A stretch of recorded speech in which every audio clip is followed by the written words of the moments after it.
तो भी कोई फर्क नहीं पड़ना चाहिए, किसी भी हालत में हमें सपने पूरा क्या तैयार रहे इसके लिए। साथियों, एक फिल्म बनी हुई थी उसके ऊपर, और वो फिल्म में दर्शाया गया था कि एक व्यक्ति था और वो पैर से अपाहिज था। उसकी पत्नी एक थी जो कि बच्चे जन्म देते समय दुनिया से चली गई, और एक बच्चे को जन्म दी, उसका नाम था राजू।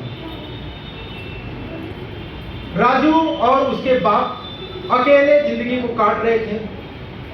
धीरे धीरे राजू बढ़ता जा रहा था, और जब वो पढ़ने लायक हुआ तो उसके पिताजी उसको जबरदस्ती कॉलेज ले गए थे। कॉलेज ले जाना चाहे तो रास्ते में, यानी घर के एयरपोर्ट के बगल में ही उनका घर था, और स्कूल जाते समय एयरपोर्ट मिल गया और वहां से उड़ती हुई जहाज दिख गई उस बच्चे को, और वह बच्चा अपने दिमाग में बैठा लिया कि पापा मुझे एरोप्लेन में बैठना है, पापा मुझे इस जहाज में बैठना, मुझे बैठाइए ना। तो वो पिता बोले कि बेटा देखो, ये अमीर लोगों का काम है, हम लोग गरीब हैं, किसी तरीके से रिक्शा चला करके मैं तुम्हारा लालन पालन करता हूं। यदि तुम्हें इस हवाई जहाज में बैठना है तो तुम्हें अच्छे से पढ़ाई करना पड़ेगा, तुम्हें अधिकारी बनना पड़ेगा, तुम्हें टॉप आना पड़ेगा। तुम टॉप आ जाओगे तो इस जहाज पे बैठने लायक हो जाओगे। और साथियों, यह बात उस बच्चे के दिमाग में बैठे हुई कि हम तेज हो जाएंगे, पढ़ने में तेज तराक हो जाएंगे, अधिकारी बन जाएंगे तो हम इस जहाज पे बैठेंगे। क्योंकि उस बच्चे की जो सोच थी, किसी भी कीमत पे मुझे इस जहाज पे बैठना है। घर में बैठा होता था और ऊपर से आसमान से हवाई जहाज उड़ने की आवाज आती थी, दौड़े दौड़े भागा आता था और देखता था कि हवाई जहाज गुजर जा रही है। उस बच्चे को वो हवाई जहाज इतना दीवाना करने लगा कि वो सारी चीजों को धीरे धीरे भूलने लग गया। उसके दिमाग में सिर्फ एक चीज था कि मुझे इस हवाई जहाज पे सफर करना है। एक दिन उसके पिताजी उसको दिए, टॉफी का जिद किया कि मुझे पैसे दीजिए, तो पिताजी दिए कि जाओ टॉफी खरीद के लेके आओ अपने लिए, बिस्कुट टॉफी खरीद ले। और वो बच्चा गया तो बिस्कुट टॉफी न खरीद करके खिलौना के रूप में जो हवाई जहाज रखी हुई थी दुकान में, वो खिलौना खरीद के लाया गया। पिताजी ने पूछा कि बेटा ये क्यों खरीद के लाए? कहे पापा, एयरपोर्ट पे तो बहुत सारी जहाजें खड़ी रहती है, हमारे घर में भी एक खड़ी रहनी चाहिए ना, मुझे इस पे बैठना है पापा। कहा ठीक है बेटा, पढ़ाई अच्छे से करो। और लड़का मन से पढ़ाई करने लगा। और यह व्यक्ति अपाहिज पैर से, एक पैर था, रोज ट्राली खींच करके अपनी जीविका बिताता था, अपनी जीविका चलाता था। छोटा सा घर, पत्नी बचपन में मर चुकी थी। पूजा पाठ में बहुत भरोसा विश्वास करता था, हर मंदिर पे चढ़ाता था, माथा टेकता था। बच्चे से बहुत सारी उम्मीदें थी, बच्चा भी बहुत मन से पढ़ने लगा, क्योंकि उसके दिमाग में एक बात बैठ गई कि मैं पढ़ने में तेज हो जाऊंगा, अधिकारी बन जाऊंगा, तो मैं इस जहाज में बैठूंगा। और बार बार उस जहाज का वो दीवाना होता चला गया। और धीरे धीरे साथियों, एक दिन ऐसा आया स्थिति कि उस स्कूल में इसके पिताजी को बुलाया गया कि आइए, आज आपका लड़का टॉप कर गया, आपका लड़का पूरे स्कूल में पहले पायदान पे आ चुका है। पिताजी को जाने में शर्मिंदगी आई, क्योंकि एक गरीब परिवार से ताल्लुकात रखते थे, इनके एक पैर नहीं थे। कहीं ये सोचे कि हम उसमें महफिल में जाएंगे तो हमारे बच्चे का अपमान न हो जाए, छोड़ो हटाओ, मैं नहीं जाऊंगा वहां। लेकिन मास्टर साहब के जिद की वजह से ये पिताजी वहां पे गए और बच्चे को स्टेज से पुरस्कृत किया गया, सम्मानित किया गया। बच्चा पुरस्कार लेकर के ज्यों ही नीचे बैठा और कुर्सी पर बैठते ही वो धड़ाम से नीचे गिर पड़ा। मास्टर लोग आनंद फानंद उसको हॉस्पिटल पहुंचाए। हॉस्पिटल गया, घंटा 2 घंटा के बाद उसको होश आया, कुछ दवाइयां दी गई और डॉक्टर उन्हें वापस कर दिया कि ले जाइए घर पे। घर पे गया और डॉक्टर अकेले में उसके पिताजी को बुलाए, लड़के के पिताजी को, राजू के पिताजी। कहीं आइए आपसे मिलना।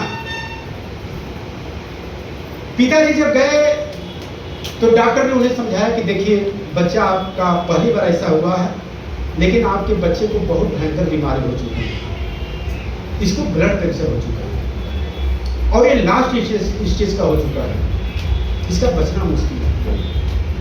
अब यह खबर सुनते ही उसके पिताजी के लगा कि जैसे पैर से पृथ्वी खिसक जाती, दुखों का पहाड़ टूट पड़ा कि बचपन में पत्नी चली गई और एक उम्मीद था कि मेरा बेटा इसी से उम्मीदें जुड़ी थी, और इसके बारे में डॉक्टर साहब ने ऐसा बोल दिया। आंखों में आंसू लिए, दिल में दर्द लिए, चुपचाप घर आया और घर आने के बाद जो भगवान की मूर्ति रखी हुई थी उस मूर्ति को उल्टा कर दिया। लड़का तुरंत पूछा, पिताजी ऐसा क्यों कर रहे हैं, मूर्ति को भगवान के सामने रखिए ना। कहा नहीं बेटा अब इस मूर्ति में ताकत नहीं रह गई। कहा नहीं बेटा मूर्ति में ताकत हो या ना हो लेकिन उसको सामने रखिए। भगवान हमें क्या थे हम नहीं जानते, लेकिन आप तो मेरे लिए सब कुछ है, इस मूर्ति को सामने रखिए। कि नहीं बेटा अब इसको उल्टा ही रहना पड़ेगा। अब उस पिताजी को भी लग गया कि यार मेरा लड़का कुछ ही समय का साथी है, क्यों ना इसके हम सपने को पूरा करने के लिए लग जाए। क्यों इतना लंबा इंतजार नहीं कर सकता। डॉक्टर साहब 1 महीने के आसपास का डेट दिए थे कि 1 महीना ही शायद आपका लड़का रहता है। और उसके पिताजी के दिमाग में एक बात बैठने लग गई कि किसी तरीके से अब व्यवस्था करें, इस लड़के के सपने को मैं पूरा करा। एक दिन एयरपोर्ट पर गए वीडियो पे कि भाई साहब यहाँ नजदीकी जो एयरपोर्ट है वहां पे पहुंचने का कम से कम 2 लोगों का किराया कितना होगा।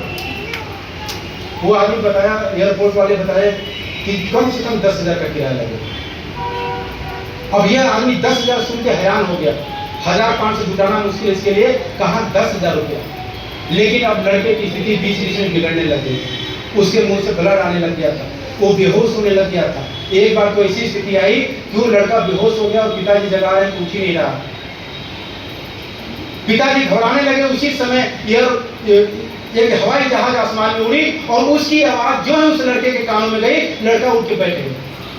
इतना दीवाना हो गया हवाई जहाज में बैठने के लिए। अब उस पिताजी को लग गया कि नहीं यार कुछ भी मुझे करना पड़े, इस लड़के के सपने को जो मैं बहुत कुछ भी हो सके मैं पूरा कराऊंगा। और वो रात दिन मेहनत करने लगे और पैसे जुटाने के चक्कर में पड़ गए। एक कंपनी में गए नौकरी करने के लिए। कंपनी में नौकरी कर रहे थे और उनके ऊपर चोरी का जुर्म लगा दिया गया। ये व्यक्ति बोले कि नहीं मैं नहीं चोरी किया हूं, लेकिन फिर भी कोई नहीं माना और बाद में उसे जेल में बंद होना पड़ गया। फिर हकीकत का पता चला कि नहीं यार वो वास्तविक चोर नहीं था। फिर उस आदमी को छोड़ दिया गया। फिर से वो अपने बच्चे के सपने के पूरा करने के लिए लग गया। वो ट्रॉली खींचने लग गया, दूसरे के यहाँ मजदूरी करने लग गया, लेकिन उसके सामने पैसे इकट्ठे नहीं हो पा रहे थे। अपने दोस्तों से इंतजाम कराया कि भाई कुछ लोग आप लोग मदद कर दो, कुछ सहयोग कर दो, मैं अपने बच्चे का आखिरी इच्छा पूरा कर पाऊँ। अब मेरा कोई राह नहीं, मेरा कोई अरमान नहीं है, बस हमारा बच्चा ही सब कुछ है, इसी के लिए मुझे जीना और मरना है, मुझे 10,000 की व्यवस्था करना है। साथियों वो व्यवस्था करते करते स्थिति ऐसी आ गई कि उसके पास कुछ नहीं हुआ, रह गया और बच्चे की हालात लगातार बिगड़ती चली गई। अब उसका एक जो टूटा फूटा घर था, अब उसके दिमाग में चलने लगा कि नहीं यार बच्चे को जीते जी घुमाऊंगा। यह मुझे पापा कहता है, भगवान से भी बड़ा मुझे समझता है और इसको जीते जी मैं नहीं हवाई जहाज को चढ़ा पाया तो ये मुझे जीवन में कभी माफ नहीं करता है। अपने बच्चे को चाहे कुछ भी कीमत चुकाना पड़े, मैं जरूर इसको हवाई जहाज का सफर कराऊंगा। और उस बच्चे के लिए उस छोटे से घर को भाई साहब वो आदमी बेच दिया। 10 बाई 10 का टूटा फूटा घर 10,000 रुपए में उस घर को बेच दिया। कहा कि चलो बेटा अब हम लोग हवाई जहाज में सफर करेंगे। और उस दिन जब फिर दोबारा गया टिकट कटाने के लिए तो पता चला कि वह टिकट जो 10,000 का था अब वो टिकट 12,000 का हो गया। इसकी आंखों में फिर आंसू आने लगे। क्या इतना इंतजाम करने के बाद मैं लड़के की व्यवस्था कर पाया और लड़का फिर मैं अभी भी घुमाने में असमर्थ हूँ। वो व्यक्ति फिर वहां से निकला और अपने दोस्तों के सामने गिड़गिड़ाने लगा कि मुझे कुछ करो, मुझे 2,000 की। अब उसकी जो टाली बची हुई थी 3 पहिया, उसको भी 1,000 में बेच दिया। 1,000 में बेचने के बाद अभी भी 1,000 रुपए की कमी ढल रही थी, कमी हो रही थी। वो दोबारा अपने मित्रों से हाथ जोड़ा, विनती किया कि 1,000 रुपए का मुझे व्यवस्था कर दो, मेरे बच्चे की हालत है, अब ये मेरे साथ ज्यादा दिन रहने वाला नहीं है, मैं इसके सपने को पूरा करना चाहता हूँ। और उस 1,000 फिर मिला उसको, 12,000 मिल गए और जाकर के एयरपोर्ट पे टिकट कटाया। टिकट कटाने के बाद वहाँ पे जो एयर होस्टेस थी उससे अपनी पूरी बात बता दिया कि देखिए मुझे कुछ भी पता नहीं कि कैसे एंट्री किया जाता है, कैसे जहाज पे चढ़ा जाता है, कहाँ क्या होता है, मुझे कुछ भी पता नहीं है। ऐसी स्थिति मेरे साथ है, बच्चा मेरे बच्चे को ये भयानक बीमारी है और मैं इसके सपने को पूरा करना चाहता हूँ। वो लेडीज भावुक हो गई। एयर होस्टेस थी, बोली कि घबराइए मत, मैं उसी जहाज में मैं भी सफर करने जा रही हूँ, आपका मैं पूरा सहयोग करूंगी, बस मैं जैसे कहती हूँ आप बने रहिए। आप वो व्यक्ति अपने बच्चे को लेकर के वहाँ पे बैठा रहा। फिर जहाज आने की खबर हुई, जहाज लग गई और ज्यों ही बच्चा उसका गया और उस जहाज को अपनी आंखों से देखा, उसके अंदर गजब की अनुभूति हुई कि जिसको हम सपनों में सोचते थे, इतने सालों से सोच रहे थे, आसमान में देख रहे थे, आज वो मेरे सामने साक्षात वो जहाज खड़ी है। हकीकत में देख करके वो रोने लग गया, खुशी के आंसू उसके आंखों से आने लगे कि नहीं, आज मेरे पापा दुनिया के नंबर 1 पापा है, मुझे आज जहाज पर ले आए। अपने पापा का शुक्रिया अदा करने लगा, बड़ी खुश हुआ और दोनों लोग जो अपने अपने सीट पर बैठे थे और साथियों जहाज टेक ऑफ होने से पहले बच्चा दुनिया छोड़ चुका था। और यह खबर जो ही एयर होस्टेस को उसके पिता बोले, एयर होस्टेस बोली कि नहीं, अब आपके बच्चे को उतारना पड़ेगा, रूल नियम कुछ अलग है, हम इसको नहीं उड़ा सकते। कहा कि मैडम पैर पकड़ लो। कहा मैडम मैं अपने बच्चे को जिंदा तो नहीं उड़ा पाया, कम से कम मरने के बाद तो उड़ा पाऊंगा।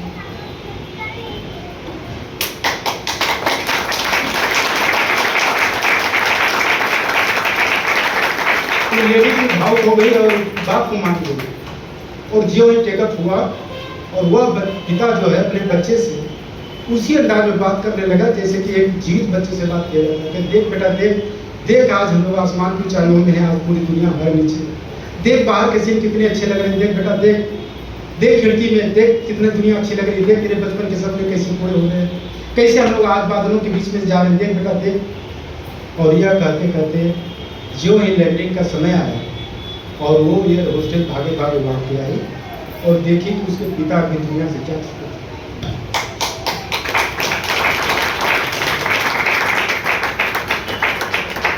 साथियों ये तो कहानी है, लेकिन कहीं ना कहीं इतना इमोशनल कर जाती है, दिल को टच कर जाती है कि यार बच्चे हमसे कितनी उम्मीदें करते हैं, आज हम उनके सपने को पूरा नहीं कर पाते, आज हमसे क्या क्या डिमांड करते हैं, लेकिन कहीं ना कहीं हम लोग इतनी लापरवाही करते हैं कि बस जिंदगी काटने वाले ही रास्ते में पड़े रहते हैं। और साथियों हम सभी लोगों के पास एक मौका मिल गया कहानी बनाने का मौका, अपने आप को प्रूव करने का मौका मिल गया।